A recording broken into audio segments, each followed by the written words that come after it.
कि आपको whole life यानी कि जो आजीवन प्लान्स होते हैं वो आपको लेने चाहिए, यानी traditional plans versus term plan. ये एक ऐसी बैटल है जिसको लेकर आम दर्शकों के मन में काफी कुछ कंफ्यूजन रहता है। तो लेकिन जो डिसीजन मेकिंग प्रोसेस है, यानी उस फैसले पर पहुंचने तक भी किस तरह आपको आगे बढ़ना है और कैसे चूज करना है होल लाइफ प्लान और साथ ही टर्म प्लान के बीच में, आज इस पर बात करने के लिए पूनम रुंगटा हमारे साथ होंगी जो कि सर्टिफाइड फाइनेंशियल प्लानर है। पहले आपको बेसिक डिफरेंस बता दें, यानी कि दोनों ही जो प्लान है उनमें इंपॉर्टेंट फर्क क्या है। होल लाइफ जैसे कि नाम से पता चलता है ये आजीवन बीमा पॉलिसी होती है थ्रू आउट योर लाइफ, यानी जब तक आप प्रीमियम पे कर रहे हैं तब तक आपको कवर होल लाइफ के अंदर मिलता है। वहीं अगर टर्म प्लान, जैसा कि इसके नाम में है टर्म, तो आप जितने साल का बीमा खरीदेंगे 10 साल 20 साल 30 साल, उसके आधार पर आपको कवर मिलता रहेगा। दोनों ही प्लान्स आपकी लाइफ को कवर करते हैं, यानी कि अगर कुछ भी होता है आपको तो जिसको भी आप नॉमिनी बनाएंगे, जो भी बेनिफिशियरी होगा उस पॉलिसी का, उसको वो एक फिक्स अमाउंट मिलेगा। यानी दोनों ही पॉलिसीज में अगर देखें तो जो अमाउंट है यानी जो क्लेम है वो फिक्स होता है, पहले से तय होगा कि इतनी कवरेज है और अगर आपको कुछ भी होता है किसी भी डेथ की सिचुएशन में या इमरजेंसी की सिचुएशन में आपके नॉमिनी को उतनी ही रकम मिलेगी। हालांकि अगर हम इसको कॉस्ट के पैरामीटर से अगर डिफ्रेंशिएट करें, क्योंकि आमतौर पर जो फैसला रहता है कि आपको होल लाइफ खरीदना चाहिए या फिर आपको टर्म प्लान खरीदना चाहिए, ये फैसला कहीं ना कहीं कॉस्ट पर आकर अटक जाता है। तो कॉस्ट की जहां तक बात करें तो जो होल लाइफ प्लान्स होते हैं आमतौर पर जो LIC के और बाकी इंश्योरेंस पॉलिसीज के आजीवन प्लान्स होते हैं, उनकी जो प्रीमियम कीमत होगी वो 6 से 8 गुना ज्यादा हो सकती है। अगर आप टर्म प्लान की बात करें तो ऑनलाइन प्लान जब आप सर्च करने जाते हैं बहुत सारी साइट्स पर तो आपको बहुत कम में मिलते हैं और इसके बहुत सारे एडवर्टाइजमेंट्स भी आपको नजर आते हैं। तो चूज करना थोड़ा सा मुश्किल होता है, लेकिन कॉस्ट ही एक पहला पैरामीटर नहीं होना चाहिए। कॉस्ट के अलावा भी होल लाइफ प्लान्स के क्या फायदे होते हैं इस पर आज हम बात करेंगे। तो आपका कंसर्न कवर को लेकर होना चाहिए, ना कि कवरेज को लेकर। चलिए खैर, फोन लाइन पर हमारे साथ पूनम मुंगटा जुड़ गई हैं। Good evening Poonam. Whole life और टर्म प्लान ये दोनों होने चाहिए पोर्टफोलियो में या फिर किसी एक को प्रायोरिटी देनी चाहिए? फैसला कैसे होगा कि ये कौन से प्लान को हम पहले खरीदें? देखिए पल्लवी, जैसे हम अपनी शारीरिक तंदुरुस्ती के लिए अपने भोजन में और अपने डे टू डे एक्टिविटी में सभी कुछ इंक्लूड करते हैं, जैसे एक्सरसाइज भी होती है, अच्छा खाना भी होता है, फ्रूट्स भी होता है, वेजिटेबल्स भी होता है, इसी तरह हमें हमारी फाइनेंशियल हेल्थ के लिए अपने पोर्टफोलियो में सभी कुछ में अपना एक्सपोजर लेना चाहिए। हर जगह हमें अपना एक कवरेज रखना चाहिए ताकि जैसे हमने LIC का टैगलाइन सुना है, जिंदगी के साथ भी और जिंदगी के बाद भी, उस नारे को हम अच्छी तरीके से जी सकें और उसके एक्चुअल मीनिंग को हम निभा सकें। जैसे आपने बताया कि टर्म प्लान एक पर्टिकुलर टर्म के लिए होता है जबकि होल लाइफ एक पूरी लाइफ के लिए होता है, तो यही एक सबसे बड़ा बेसिक डिफरेंस है दोनों पॉलिसीज में। और दोनों को मेरा मानना है as a professional financial planner कि दोनों आपके पोर्टफोलियो में होने बहुत जरूरी है ताकि पूरे जीवन आपकी लाइफ का जो कीमत है, जिसे हम एक फाइनेंशियल वैल्यू कहते हैं, मतलब इमोशनल वैल्यू किसी के भी लाइफ की कभी खत्म नहीं होती और वो बढ़ती जाती लाइफ के साथ, मगर एक फाइनेंशियल वैल्यू भी होती है हर एक इंडिविजुअल की लाइफ की, वो जिंदगी भर साथ बनी रहे। इसलिए टर्म इंश्योरेंस का भी जरूरी है होना और होल लाइफ का भी जरूरी है होना, क्योंकि टर्म एक पर्टिकुलर टर्म में जब ह्यूमन लाइफ वैल्यू मैक्सिमम होती है एक इंडिविजुअल की, जब तक वो रिटायर नहीं होता तब तक उसकी जो फाइनेंशियल वैल्यू है, यानी जो उसकी घर के प्रति जरूरतें हैं, अपने बच्चों के प्रति जरूरतें हैं, वो मैक्सिमम होती है। घर के लोन होते हैं, बच्चों की पढ़ाइयाँ होती हैं, शादियाँ होती है, तो ये सब के दौरान टर्म इंश्योरेंस का भी होना जरूरी है ताकि लाइफ कवर बड़ा रहे, ज्यादा रहे और किसी के न रहने पर पूरी फैमिली को फाइनेंशियली किसी तरीके का लोन ना। एस्पेक्ट जब हम इसे कंपेयर कर रहे थे, हमने एक चीज यहाँ पर डिफरेंस देखा कि कॉस्ट का बहुत अंतर होता है। जो टर्म प्लान है वहाँ पर कॉस्ट बहुत ही कह सकते इकोनॉमिकल होती है और अफोर्डेबल होती है, लेकिन जो होल लाइफ प्लान है, हालांकि इसमें बेनिफिट भी आजीवन आपको मिल रहा है, लेकिन इसमें प्रीमियम्स बहुत हेफ्टी होते हैं, बहुत हैवी प्रीमियम्स इसमें देने पड़ते हैं। तो अगर इस चीज को ध्यान में रखें तो चॉइस कैसे करेंगे हम? और आपने कहा कि क्योंकि एक अच्छा एक बड़ा पोर्टफोलियो बनाने के लिए दोनों चीजों की जरूरत है, लेकिन इस मिश्रण में किसका कितना प्रपोर्शन होना चाहिए, ये किन चीजों पर निर्भर करेगा? क्या ये पॉलिसी होल्डर की उम्र पे डिपेंड करेगा या उसकी कितनी इनकम है, उस पर डिपेंड करेगा, या फिर उसकी फैमिली में कितने लोग उस पर डिपेंडेंट है इस पर डिपेंड करेगा? ये कौन कौन से फैक्टर्स होंगे जिसके बाद हम चॉइस कर पाएंगे कि कौन सा प्लान लेना है? देखिए, सबसे ज़्यादा ज़रूरी 2 पैरामीटर होते हैं कोई भी इंश्योरेंस कवरेज को लेने के लिए। एक तो आपकी फाइनेंशियल कितनी स्टैंडिंग, यानी आप कमाई कितनी करते हैं और कितना खर्च करते हैं अपनी फैमिली के लिए, और दूसरी आपकी मेडिकल हेल्थ कैसी है। अगर सब कुछ ठीक है तो यंग एज पर होल लाइफ प्लान लिया जाए तो उसका प्रीमियम इतना ज्यादा नहीं होता एज अगेंस्ट द बेनिफिट, यानी उसके जो फायदे होते हैं वो इतने ज्यादा होते हैं उसके सामने। जैसे फॉर एग्जांपल टर्म इंश्योरेंस में आपकी कोई कैश वैल्यू नहीं होती है, यानी कि अगर आपको टर्म इंश्योरेंस की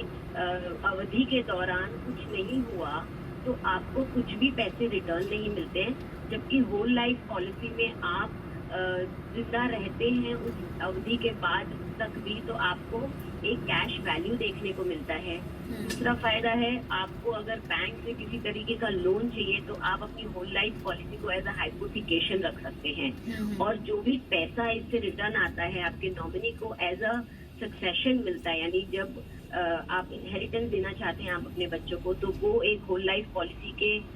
तहत मिल सकता है। और अगर यंग एज में ली जाती है होल लाइफ पॉलिसी तो उसका जो भी प्रीमियम हम नक्की करते हैं उस वक्त, फॉर एग्जाम्पल अब आप अगर 20 साल के किसी इंडिविजुअल ने होल लाइफ प्लान खरीदा है और वो प्रति लाख अगर 2,000 रुपए का प्रीमियम भरने की ऑब्लिगेशन उठाता है तो लाइफ लॉन्ग, यानी जब तक वो जिएगा तब तक उसको 2,000 से ज्यादा नहीं भरने, वो एज के साथ चेंज नहीं होता है और उसकी कैश वैल्यू बढ़ती जाती है, क्योंकि होल लाइफ पॉलिसीज में बोनस कंपोनेंट होता है जिससे जो लाइफ कवरेज है वो भी इंडिविजुअल का बढ़ते जाता है, जबकि टर्म इंश्योरेंस में वो कवरेज उतना ही रहता है जितना आप पहले दिन खरीदते हैं। ठीक है। तो दोनों का मिश्रण अगर करते हैं तभी आपको आपकी फाइनेंशियल हेल्थ के लिए आप एक अच्छा पोर्टफोलियो तैयार कर सकते हैं। इनफैक्ट पूनम, एक चीज और हमने देखी है कि जब हम अलग अलग एक्सपर्ट्स से बात करते हैं आमतौर पर रिटर्न को एक इम्पोर्टेंट पैरामीटर कई एक्सपर्ट्स बताते हैं, और अगर रिटर्न के लिहाज से देखा जाए तो होल लाइफ प्लान्स में किस तरह के रिटर्न्स एक्सपेक्ट किए जाएं,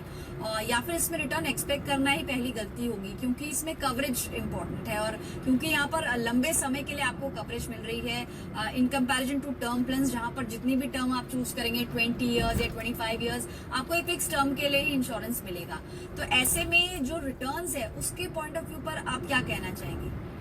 देखिए, सबसे पहली बात तो यहाँ पे मैं ये क्लियर करूंगी कि इंश्योरेंस को निवेश से एकदम अलग रखा जाए। आप कभी भी किसी इंश्योरेंस पॉलिसी को इन्वेस्टमेंट के तरीके उसी सेम पैरामीटर में सोच के ना खरीदे कि मुझे इंश्योरेंस पॉलिसी से कितने पैसे मिलेंगे। अगर हम ऐसे सोचने चले तो फॉर एग्जाम्पल अगर किसी इंडिविजुअल को इंश्योरेंस पॉलिसी खरीदते ही कुछ हो जाता है तब तो इंश्योरेंस पॉलिसी इतना बड़ा हैफ्टी अमाउंट देगी कि उसकी कोई रिटर्न की कैलकुलेशन ही नहीं होगी। ठीक है, तो आपको इंश्योरेंस को रिटर्न के साथ नहीं जोड़ना है,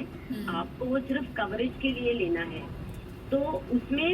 जब हम होल लाइफ की बात करते हैं तो पर्टिकुलरली होल लाइफ पॉलिसी को मैं एक डेट कैटेगरी के इन्वेस्टमेंट में भी समझ सकती हूँ, क्योंकि ये लंबे समय के लिए लिया जाता है तो इसमें जो दूसरे डेट एसेट्स हैं उस हिसाब से मैं 7.5%, 7% का रिटर्न एक्सपेक्ट कर सकती हूँ, जो कि टैक्स फ्री होता है। तो जब हम टैक्स फ्री कंपोनेंट भी डालते हैं तो उसमें आप रिटर्न को कहीं ना कहीं एक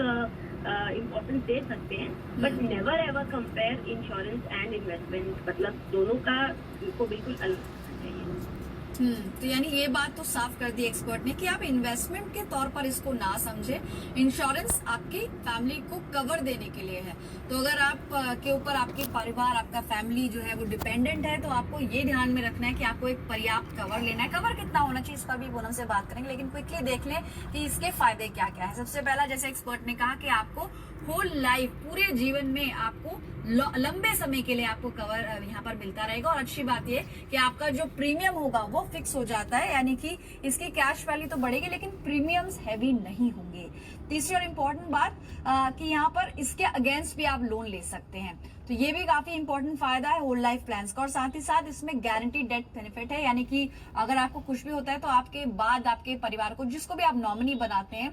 उसको एक फिक्स्ड अमाउंट यहाँ पर मिलता है। लेकिन आपने टैक्स के लिहाज से बोला कि यहाँ पर जो भी रिटर्न्स आपको मिलते हैं वो टैक्स फ्री होते हैं, तो जहां तक टर्म प्लान से इसको मैं कंपेयर करूं, टैक्स की छूट दोनों में मिलती है एटीसी के अंदर, लेकिन टर्म प्लान्स में एक फायदा देखिए ये है कि हर साल आप इसको रिन्यू करते हैं, यानी कि अगर आप बीच में नहीं कंटिन्यू करना चाहते हैं या कोई दूसरी पॉलिसी लेना चाहते हैं तो आप स्विच भी कर सकते हैं, आप बंद भी कर सकते हैं। When it comes to a whole life plan, तो अगर मैंने पॉलिसी शुरू की और 5 साल या मान लीजिए कि 10 साल के बाद मुझे लगा कि मुझे और प्रीमियम्स नहीं पे करने हैं या मुझे बंद करनी है, तो मेरे पास क्या ऑप्शंस हैं? देखिए, पॉलिसीज बंद करना कभी भी रिकमेंडेड नहीं होता है, क्योंकि जब आप इंश्योरेंस कंपनी के साथ एक कॉन्ट्रैक्ट में एंटर करते हैं कि आप इतने साल तक प्रीमियम भरेंगे और सामने कंपनी इतना आपको रिस्क कवर देने वाली है, तो उस कॉन्ट्रैक्ट को अगर हम बीच में ब्रेक कर दे तो कहीं ना कहीं हमें नुकसान होता है। टर्म प्लान एक ऐसी चीज है जहां पे आपको रिटर्न कुछ नहीं मिलता, इसलिए हमें लगता है कि नुकसान नहीं है, मगर कभी भी आपकी जब हिस्ट्री गिनी जाती है दूसरी पॉलिसी लेने के टाइम, तो उसको जरूर कंसिडर किया जाता है कि इन्होंने अपना प्रीमियम टाइम पे नहीं भरा है, जो हमारे अगेंस्ट फॉल हो सकता है। दूसरी बात, होल लाइफ प्लान में अगर आप बीच में बंद करते हैं तो आपको सरेंडर वैल्यू यानी कैश वैल्यू मिलती है। ओके, क्योंकि होल लाइफ और एंडोमेंट बहुत तरह के प्लान्स हैं, तो अगर आप थोड़ा सा उसके बारे में बता पाएं, जो मनी बैक पॉलिसीज होती हैं, चाइल्ड प्लान्स होते हैं जिसमें बहुत लंबे समय तक हम प्रीमियम पे करते हैं, क्योंकि एक ओवरऑल हम इंश्योरेंस पोर्टफोलियो की बात कर रहे हैं, तो ये कहाँ पर स्टैंड करती है जो मनी बैक पॉलिसीज होती है? क्योंकि थोड़ी देर पहले आप कुछ पे बैक की भी बात कर रही थी, कोई पॉलिसी आपने लंबे समय के लिए ली और कई पॉलिसीज में होता है कि 10 साल के बाद फिर 15-20 अलग अलग पड़ाव पर ये आपको कुछ रकम वापस मिलती है, तो इस तरह की पॉलिसीज का क्या फायदा हो सकता है?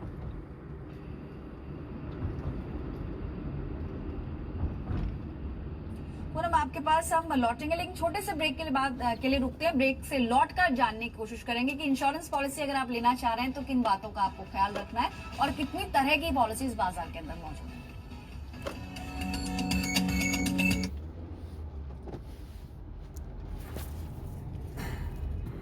दोस्तों, आपने हमारी इस रिकॉर्डिंग के अंदर आपने हमारे इंश्योरेंस के बारे में काफ़ी सारी चीज़ें जानी हैं, और हो सके तो आपको अगर कोई भी डाउट हो, कोई इंश्योरेंस समझनी है, कोई दिक्कत आ रही है, तो आप मेरे मोबाइल पे भी कांटेक्ट करके संपर्क कर सकते हैं। मेरा नंबर 7042912080 है। दोस्तों, मेरी वीडियो अगर आपको अच्छी लगे तो लाइक करना, शेयर करना, सब्सक्राइब करना। नेक्स्ट वीडियो के लिए बेल आइकॉन का बटन दबा के नोटिफिकेशन ऑन कर देना, जिससे कि जो भी कोई भी जानकारी है मैं तुरंत आप तक पहुंचा पाऊं। धन्यवाद दोस्तों।